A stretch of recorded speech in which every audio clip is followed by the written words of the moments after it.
John Kofi, je suis un pro, Bouwan est le plus fort des bouts, mais je serais prêt à admettre que Kid Buu est le plus fort des bouts le jour où on me ramènera, on me répondra à 3 de ces questions. Je prends le pari. Première question. Tu me montres dans le manga original de Toriyama que Goku, quand il fait la demande du Genkidama, ce qu'il demande, c'est pas l'énergie spirituelle et le ki.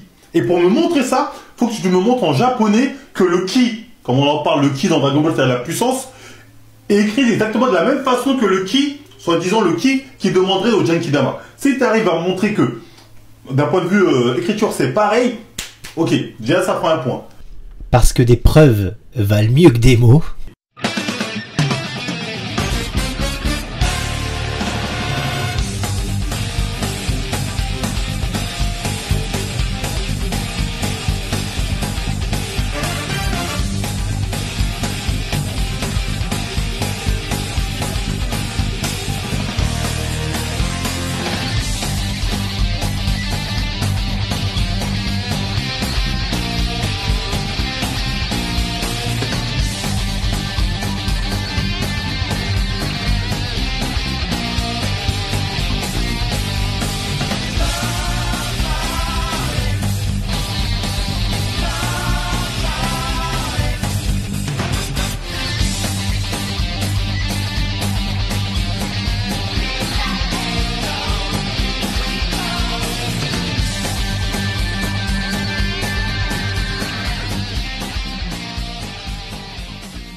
Ok. Merci à Majin Buu Vérité et à Majin Fact pour ces preuves qui parlent d'elles-mêmes. Mais je vous connais, vous êtes bien malin. Vous allez me dire que, oui mais Edge, là le mot ki que tu nous as montré en Jap, ça concerne le ki du Genkidama. Donc c'est pas le même ki que la puissance normale d'un adversaire qui glow up. Preuve du contraire, on revient à l'époque de Cell. Lorsque Cell se transforme en Cell deuxième forme. La force de Cell a augmenté. Maintenant, voyons la version Jap. C'est exactement le même kanji qui est écrit que pour le Genkidama. La force de Cell, c'est le ki de Cell qui a augmenté, le même ki qui est transmis au Genkidama. Il s'agit donc bien de la puissance d'une personne. Deuxième point. Faut que tu arrives à me démontrer comment C17, qui n'a pas de ki, a pu donner son ki au Genkidama. Donc ça fait déjà 2. Vous voyez ce que je veux dire? Alors pour C17, très bonne question. C'est ce que j'aurais dit il y a quelques années. Mais maintenant tout le monde connaît la réponse. Tout le monde sait, puisque Toriyama l'a dit, que pour C17, il s'agissait tout simplement d'une erreur de Toriyama. Il l'a dit lui-même qu'à la base, il avait fait un brouillon de lunch, mais que ça ne lui plaisait pas. Et donc, il avait changé à la dernière minute par C17. Mais à la base, tout le monde sait que ça aurait dû être lunch qui donne son énergie. D'où cette fameuse phrase où il dit « Ça fait longtemps que je n'avais pas entendu cette voix ».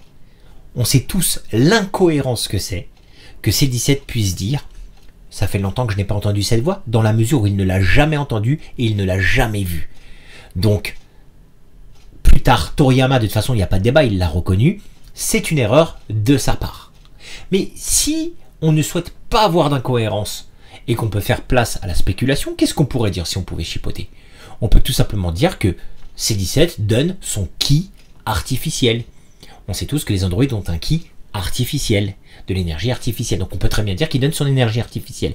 Et pour ceux pour qui ça ne satisfait pas, et qui veulent malgré tout trouver une logique là-dedans, on peut tout simplement dire que C17 et C18 sont à la base des humains. Et que l'énergie qu'ils transmettent, c'est l'énergie de leur ki humain. Voilà, il y a plein de solutions pour essayer de trouver une réponse à cette incohérence qui a été reconnue par l'auteur lui-même. Et troisième point, il faut que tu arrives à me répondre à cette question, c'est comment ça se fait que Gohan, qui a un ki plus fort, plus grand que toute la Terre entière réunie. Ah bon? Source? Quand il a donné, soi-disant, son ki, je rentre dans votre délire, son ki à Goku, ça n'a pas suffi à tuer Buu, mais il a fallu les terriens qui ont moins de puissance Moins de qui tous réunis que Gohan pour battre Kid Buu. Faut m'expliquer ça. C'est écrit dans le manga noir sur blanc, lorsque Gohan donne son énergie avec leurs amis, hein, c'est-à-dire Piccolo, Goten et Trunks, c'est insuffisant. Goku le dit noir sur blanc. Par contre, d'où sort ce postulat, vraiment d'où sort ce postulat que Gohan a plus de ki que toute la Terre entière? On va faire un calcul très simple basé sur des faits. Lorsque Raditz arrive sur Terre et qu'il rencontre un être humain, une espèce de fermier un peu potent, il voit qu'il a une force, une énergie, une unité en ki de 5 unités. Mais qui êtes-vous? Que venez-vous faire? Que voulez-vous? Force de combat 5 ou 6 au maximum. J'en aurais vite fini avec toi. Si par exemple, on s'imagine que dans le monde de Dragon Ball à cette époque, il y a 6 milliards d'êtres humains. Ça voudrait dire que l'énergie de tout le monde, si on fait une moyenne à 5 unités de ki, ça ferait 30 milliards d'unités. 30 milliards, c'est juste gigantesque. Vu que les comptes des unités se sont arrêtés à l'époque de Freezer, ça se terminait vers 1 200 000 ou quelque chose comme ça. Qui sait combien a Gohan? En tout cas, 30 milliards, qui est une moyenne basse en mon sens, ça reste gigantesque. J'ai pris 5 pour tout le monde, puisque les bébés ont forcément moins, les enfants ont certainement moins, mais il y a des adversaires et des hommes plus costauds que le petit fermier qu'on a vu, qui ont bien plus.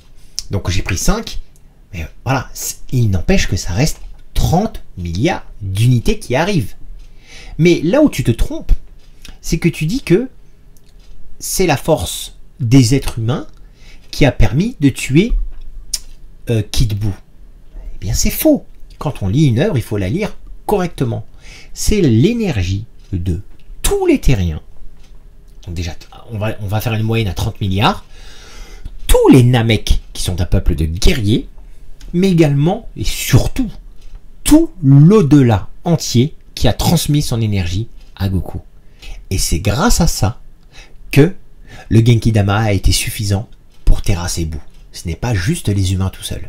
Tu m'expliques ces 3 points, je veux bien, je donne, je vous donne, ok, vous avez raison. Autre chose aussi que je veux rajouter, mais ça c'est plus une petite parenthèse, c'est souvent on dit Goku SLJ3 face à Kid Buu n'était pas à fond, c'est pour ça que Goku a tenu aussi longtemps. MDR. Donc Kid Buu, c'est quand il a été à fond dans le combat? Faut me dire, hein. Donc Kid Buu n'a jamais été à fond. Donc pour la première fois, Toriyama nous a mis un méchant qu'on n'a pas vu, on n'a pas vu son potentiel, on connaît pas, on n'a jamais vu son potentiel, il était pas à fond, il est mort sans se mettre à fond, tu sais, il a pas eu de transfo, il a pas fait de trucs, bon, on nous prend un peu pour des cons, mais c'est pas grave. Donc répondez à ces questions-là, et ensuite, moi je vais bien admettre que Kid Buu sera le plus fort des Buu, et le plus fort des Buu, mais ça m'étonnerait qu'une réponse convenable à ces 3 interrogations. Bon courage à vous. Concernant Buu, une nouvelle fois, c'est factuel. Goku dira à Vegeta, ça l'amuse de se tortiller. Ça, c'est dans la version perfecte de la Kanzenban, qui n'est pas si perfecte que ça. Et dans la version d'origine, il est dit, il fait exprès de galérer. Donc c'est écrit noir sur blanc. Il fait exprès de galérer. En gros, c'est pour justifier que le combat dure un petit peu, puisqu'il fait exprès de galérer. Maintenant, à quel moment Kid Buu a été sérieux? Alors déjà, certainement pas pendant le combat. Pendant le combat, Kid Buu dort, Kid Buu sourit pendant que Goku est sérieux, Kid Buu danse, Kid Buu se marre. Voilà ce qui se passe pendant tout le combat. Mais à quel moment il a été sérieux? N'aurait-il pas pu finir le combat plus facilement et plus tôt? La réponse est oui, puisqu'il l'a montré. Une nouvelle fois, c'est un fact. Je dirais même que c'est un Majin fact. Au tout début du combat, lorsque Buu revient pour la première fois à sa forme naturelle, on voit qu'il est très agacé. Son visage n'est plus du tout le même. Qu'est-ce qu'il fait? Il envoie une boule qui a 2 doigts de détruire la Terre. Vegeta va réussir à la dévier. Ensuite, pour éviter que cette boule soit déviée à nouveau, il charge un peu plus que d'habitude sa boule de feu. Qu'est-ce que dira Goku? Nous ne pourrons pas la renvoyer. Il suppliera Kid Buu de ne pas envoyer cette boule. Vegeta Super Saiyajin 2 plus Goku Super Saiyajin 3 sont impuissants face à Kid Buu. Kid Buu les a one-shot. Ils ont été sauvés in extremis. C'est-à-dire que si Kid Buu remettait ça de nouveau, il se passerait exactement la même chose, puisque Goku avait largement le temps de se mettre en Super Saiyajin 3, et il y avait Vegeta avec lui. Donc Vegeta et Goku ensemble ne peuvent rien faire face à Kid Buu. C'est un aveu de faiblesse. D'ailleurs, Goku demandera à Kid Buu de l'affronter. C'est ce que Kid Buu fera. C'est là où il va s'amuser avec. Parce que s'il le souhaite, Kid Buu, il en termine avec eux comme il l'a fait sur la planète Terre. Ça, c'est la première fois où il a été sérieux. Deuxième épisode où il a été sérieux, quand il a vu qu'il y avait un Genki-Dama qui se préparait derrière son dos avec l'énergie de tous les Terriens, les Z-Warriors, l'au-delà, les Namek et peut-être certainement tout l'univers en entier. Quand il voit le Genki-Dama, il voit que c'est très dangereux et que ça commence à changer. Quand il reçoit la boule de feu, son visage change, il est crispé, il se concentre, on voit que c'est plus du tout la même chose. Et il arrive par miracle à être le premier adversaire de tout Dragon Ball à repousser un Genki-Dama. Un truc qui est censé te griller instant, Kid Buu, tellement son énergie est hors norme, arrive à poser les mains dessus, à repousser la boule et à la repousser vers Goku. Ce qui est absolument incroyable en soi. Donc voilà, je pense avoir répondu à toutes tes questions. Même si tu n'avoueras jamais, Marvel, que Kid Buu est plus puissant malgré les réponses que j'ai rendues, je pense qu'il y a pas mal de personnes qui regarderont cette vidéo et qui, eux, se poseront à juste titre les bonnes questions.